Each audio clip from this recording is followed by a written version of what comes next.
Get out of here, fly. I'll go to my fly control rep and ask him about that. First drought we've experienced in my neck of the woods in 10 years. We've went well over a month without rain, and it's been a heat index of well over 100 each day.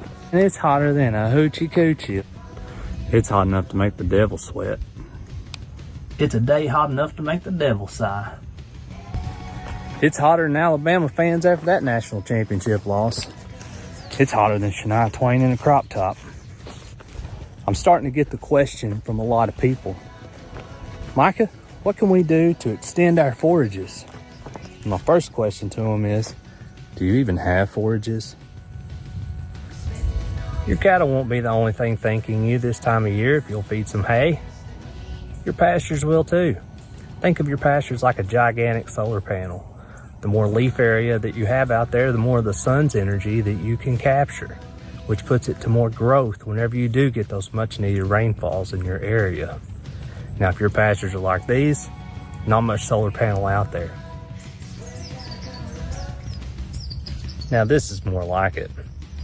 During drought situations, you're much better off to pull cattle off a little bit early from pastures and start feeding hay. Then you've got all this solar panel left that whenever the rains come and the sun comes back out, you can capture all that energy from the sun and it puts it right back into growth. And you'll be weeks ahead of your neighbors on pasture regrowth. And as we all know, hay generally is not enough to fill that nutritional gap. So we got to have something in there to do that for us. And that's whenever I point people toward our AccuRation high-fat tubs. These tubs have this nifty little fat nugget dispersed all throughout it. It's a 25% protein, 10% fat. Energy is typically your limiting factor on your forages, especially your stored and harvested forages like your hay. But you need to be feeding right now because I know you ain't got no pasture. That was the stupidest idea I ever had.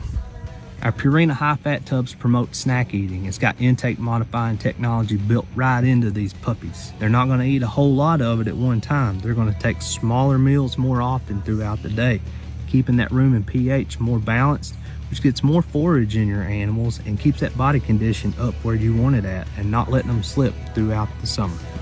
The other tub that I like to use this time of year is our wind and rain mineral tub. Sometimes during the summer, our mineral intakes can slide off just a little bit. Mineral tubs help alleviate that. Plus, it's got Alticid and Availafor built right into them, so you know that you're getting what your cattle need when they need it.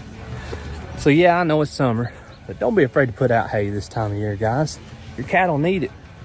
They'll pay you back for it in the long run, I promise you. It's not a bad thing to have to put out hay right now, other than, okay, it is a bad thing. We're not getting any rain. But don't be afraid to feed hay. It looks like I need to put out some more. So yeah, I guess that's about it. We talked a lot about energy. We talked about your cattle's energy requirements and filling that gap with your forages through our AccuRation high-fat tubs, and also your pasture's energy requirements from the sun. Don't be afraid to leave a little extra pasture out there. Pull those cattle off, go ahead and feed a little hay. You'll be weeks ahead of your neighbors in the long run whenever that rain comes and the sun comes back out and they start growing again. I'm so happy to see this rain. As soon as I get done with my video, the heavens opened up. Thank you, Lord.